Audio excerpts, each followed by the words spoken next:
Hello, everyone. Welcome to the Infinite Abilities Podcast. I am your host, Nick Yerhart, and we are here to encourage each other to find our own unique abilities. Let's go. All right, everyone. So today we have Laura, and her story is remarkable. I can't wait for you to hear her story and learn all about what she does to help others. So let's get right into it. Laura, can you tell us a little bit about yourself? My name is Laura Danielson. If you want to find me on social media, it's Laura L. Danielson on Facebook. Uh, I live in Canada, in British Columbia, and for the last year and a little bit, I have engulfed myself in learning about energy healing and all different types of modalities and stuff in energy healing because for about 2.5 years, I was bedridden.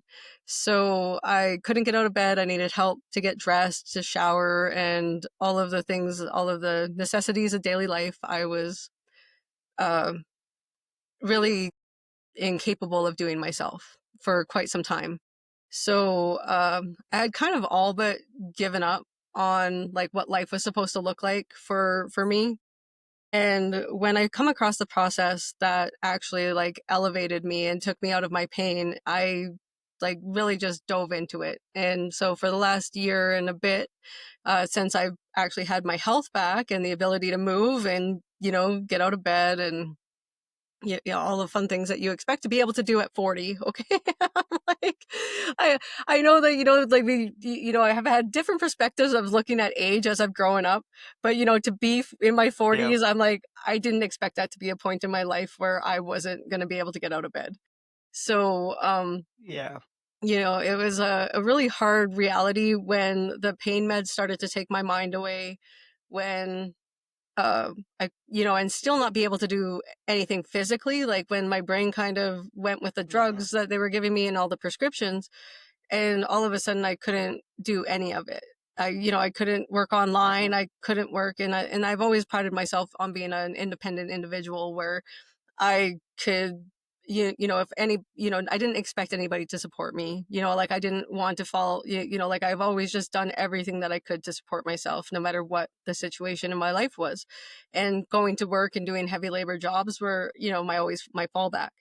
So as my body started to get worse, I started to take a lot of schooling and got into marketing, got into writing, and wanted to see the world. I'm like, if I can't even do a lot seeing the world, I still want to take that opportunity and go and then write about, like the places that I go, and kind of advocate for, more businesses being wheelchair accessible and being like, be accessible for the disabled. Like that was kind of my route when it was going to be for like traveling and writing about the places that I go and all the experiences that I had, especially since I was in a place of like limited mobility and not being able to do much for myself.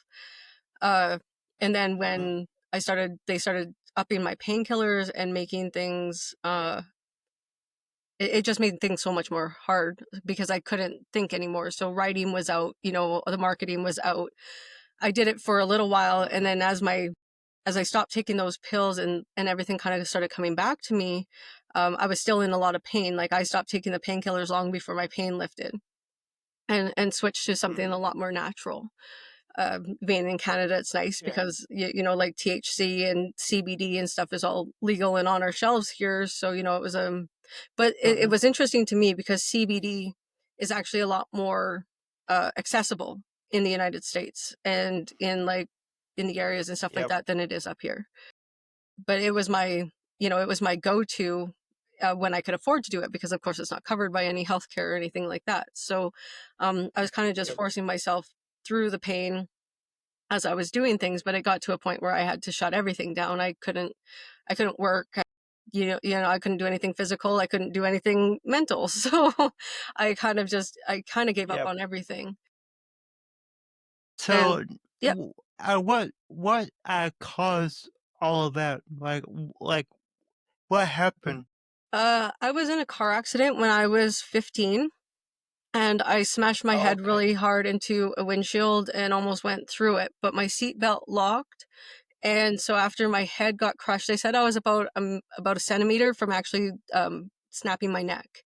So everything locked just in time, but it really did a lot of damage in my C spine and my neck, and started causing like really bad headaches. My arms started to go numb at that point, but physically, like my body healed. Yeah, I was 15 when that happened.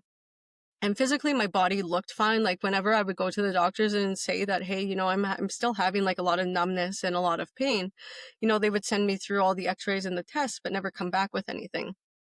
So they started saying that, so I really feel for people that when they get told that they're looking for attention and, and that kind of thing, because when you're not showing physical signs and that pain is true, they tend to have this go-to of just saying that you're making it up. And that's like a horrible feeling. Yeah. So I stopped looking for answers probably by the time I was probably 18, 19, that I went through like 3 years of, being labeled like all sorts of different things from the doctors and so on. And when you're that young and you still look capable, when you're struggling so much and you don't want to show people how much you're struggling, especially when anybody you do tell, Yep. they're like, oh, you're too young to feel that bad. Uh-huh. So about 2 years before I found the process that lifted my pain, they diagnosed me with fibromyalgia, which is their go-to when they're done with you coming to them and saying. Yep. What I've learned about that diagnosis is when your body isn't showing like what we would consider, a physical, showing of like a disability or a diagnosis. When you don't show that, it can kind of come from like a spiritual level. So a past Uh-huh. life or family, a lot of inherited genes, inherited beliefs and that kind of thing. So your body internally will be presenting the pain and all of the suffering, but externally, because it's coming from a deeper level than what you're experiencing in this body, it doesn't like show up in the doctor's tests and whatnot. And so so it came to a point where I was just really excited to have a diagnosis after my whole, like over half of my life was spent, struggling in one way or another. Like it wasn't always really bad.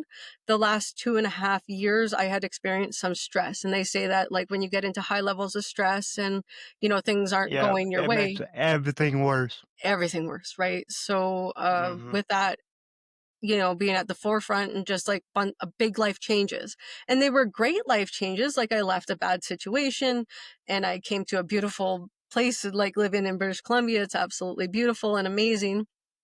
And, there was just little stress triggers, like being away from my family, which I hadn't really done a lot. Uh, and being away from my sister and my niece who's 9 now. So like there's like those things that I didn't actually like consider when it came to what was affecting my body. And it was a lack of knowing as Yep. well. If Mm-hmm. if you're not educated in it, there and with fibro there wasn't a lot of information out there. For a long time there Mm-hmm. hasn't been a lot of information out there because it's like I say, it's literally their go-to when they can't explain why you have so much pain. That's that, there's that they're like, well, it's neurological, and they just kind of put you under an umbrella. And so what I also Yep. learned about that recently was that when they put me on gabapentin, there's two different types of gabapentin. There's the one for like epileptics, and it's I don't really know how to explain that one, but the other one is basically an antipsychotic. So because they were still under that, they still had me under the umbrella of not knowing why I felt the way that I felt, and the fact that they knew that my pain was real. They experienced it. They tried to send me for a surgery to have my hand, because I have a slight carpal tunnel from when I was working behind the computer 24/7, for a few Uh-huh. years. And so it still shows up in some tests. And so they wanted to send me for surgery. They're like, if we can help with any of the pain, like, let's do it. And so it's a surgery that you get done when you're awake. And he put 5 freezing needles in through the palm of my hand. I felt every single one. And then after like the 10 or 15 minutes where they let it settle, he came back into the room and said, close your hand. And I did this. And he goes, you're not supposed to be able to do that. I can't operate. I'm like, this is the best that it gets. Like you're getting like me on a good day. And Uh-huh. he's like, no, you'll have to go to sleep, because if you move your hand while I'm operating, then you suffer the chance of losing full use of your, not just your hand, but in some cases your arm. And I was like, well, okay, let's not do that then. Wow. So I ended up spending Hmm. like 18 hours with a Yeah. frozen arm and not getting surgery. Paper. That's Yeah, annoying. right. Wow. So, what is the process that you found that actually did help? They call it a superconscious recode, and it's something that I've learned and been practicing myself. There's a few secondary processes that go with it. It falls under the neurohypnosis kind of umbrella, and NLP, Hmm. and that category is very it's to, like the science behind it is the neuroscience behind your brain, and then the spirituality Yep. side of it is basically working with our subconscious and our higher self, believing that there is a greater force to our life than just what we see physically on this plane and experience with our egos.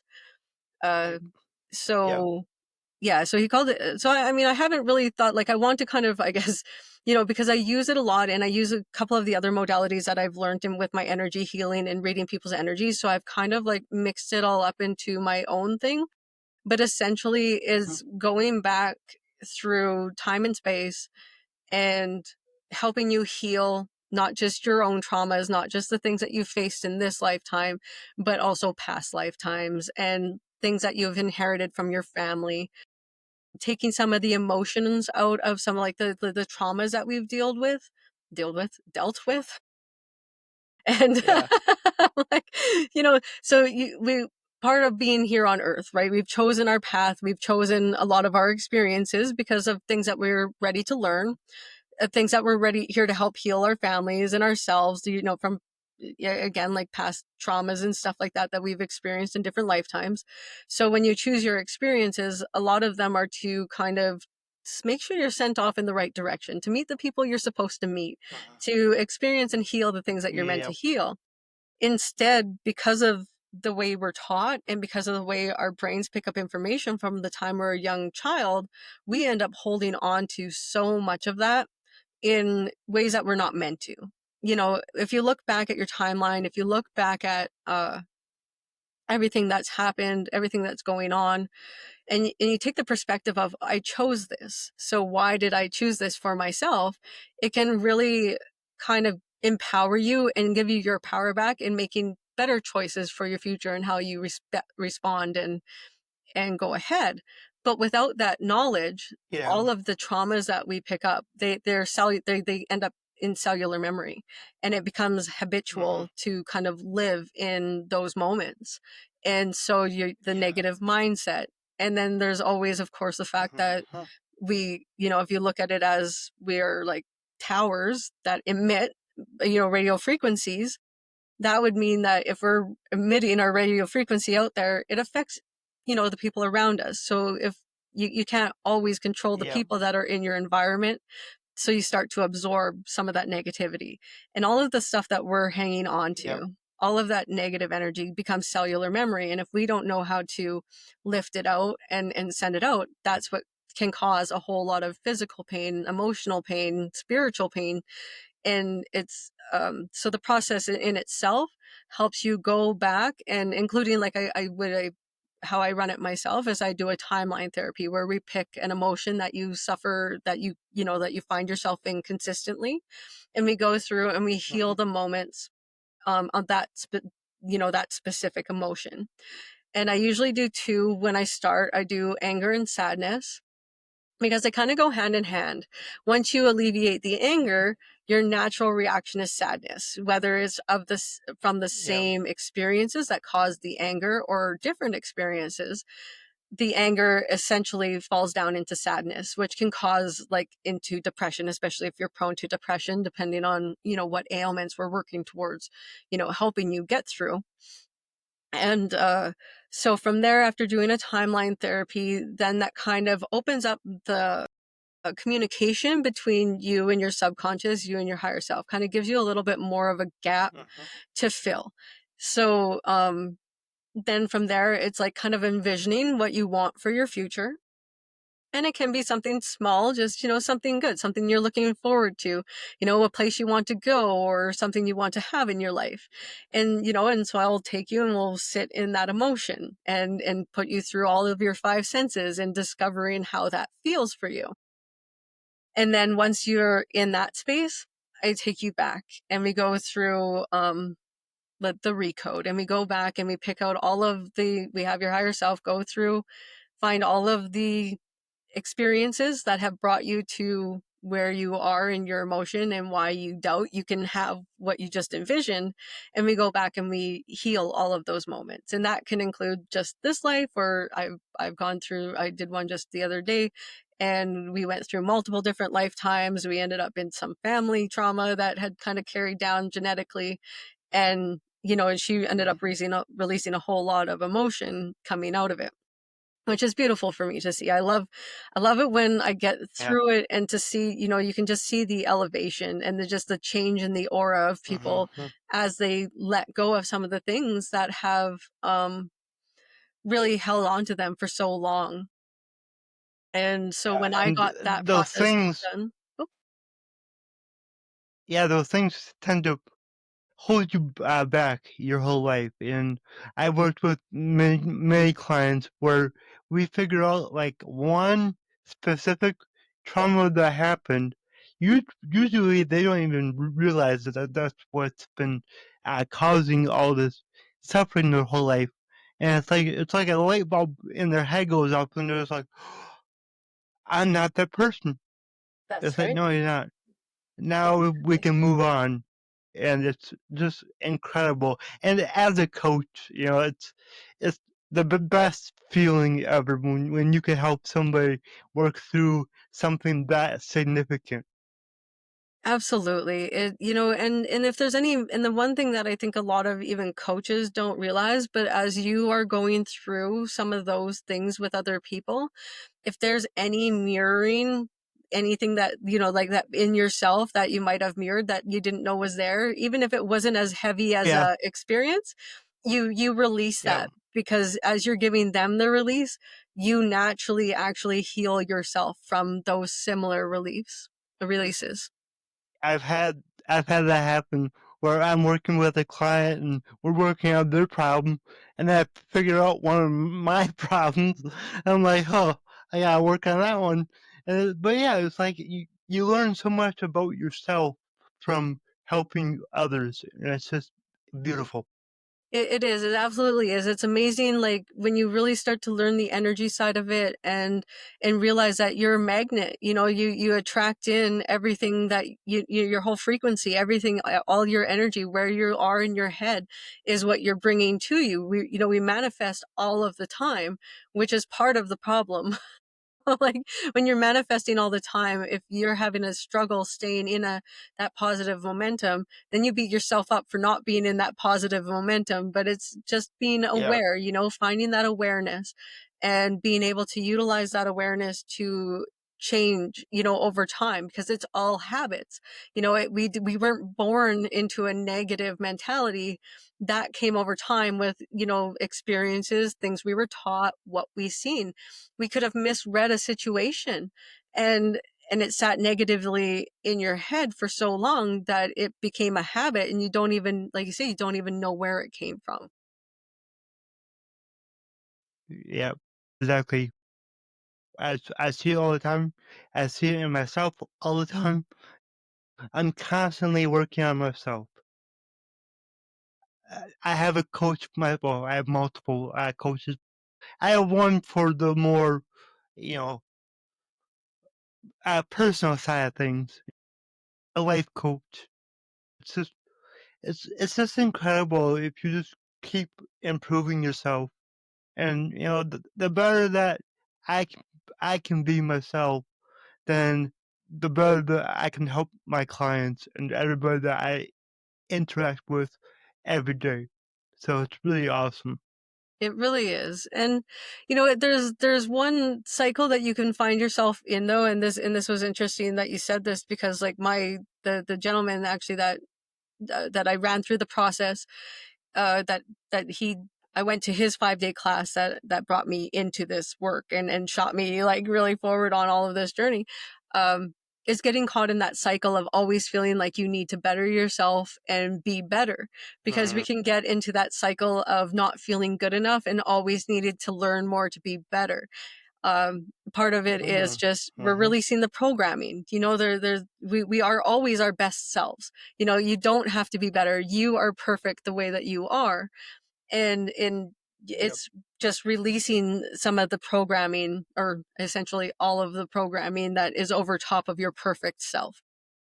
From day one, we are Exactly. being Yeah. programmed into certain beliefs, and not being taught how to heal from traumas that were only there to help us grow. And so if we're stuck in those traumas, then, we're not learning from them anymore. They've just become a cycle of fear. But being Yeah. able to get out of that, knowing that you're perfect, I'm not saying don't learn, because I love learning and there's always so much to know and to help other people with, but to not label Yeah. yourself as broken, not label yourself as not knowing enough, Yep. because as you get Mhm. stuck in those, then sometimes that's where people get stuck in, like that fraud syndrome or whatever, where they don't feel good enough to tell, because they don't feel like they know enough, they don't feel like they've come far enough. And so Yep. being able Yeah. to, be in that cycle of knowing that, yes, I want to better myself and learn more, but I'm perfect the way that I am, and what I bring to the table is enough. Yeah, and it's more undoing things than, like, adding things on. That's right. What that's what I feel like, self-improvement is. You're not actually, like, improving, you're getting rid of the negative stuff that holds you, back. That's a great way So, to put yeah, it. I love that. Absolutely. Yep. Me Yeah. too. Well, Laura, I learned so much on this episode. Thank you so much. And I gotta ask you a question. So, my slogan is Your abilities are infinite. What does that mean to you? Whew, it's truth. It's honesty. It's the absolute truth. Your abilities are infinite. No matter where you're at in life, no matter where you are starting, you have the chance to be the you that you want to be. That no matter how, there's nothing in life that's going to stop you once you've made that decision and the choice to step into the person that you want to be. There's no disability, there's no ability, there's nothing out there that can stop you from being exactly who you want to be once you've made that choice to be it. Amazing, amazing. And I know at the beginning you told the audience how they can find you on social media. Is there any other ways that they can connect? I'm on TikTok. Uh, I do believe you can find me at Unbalanced81 or Starla is how I'm on TikTok. And YouTube is The Best Spiritual Healing. And Okay, yeah, awesome, awesome. amazing. Well, thank you so Well, much for Laura, having me. I really thank you. appreciate this. I was gonna say thank you for being on the show. It was really awesome. I love chatting with you. It was great. Thank you so It, much. it was, of course. If you enjoyed this show, please go ahead and share it on your Instagram story and tag me in the Nick Yerhart. Also, go ahead and share it anywhere else that you see fit, because the only way that I can grow this is by you guys sharing it. I don't sell anything on here. I don't have any sponsors, so let's just get it out there by word of mouth and help more people. Alright, everyone, remember your abilities are infinite.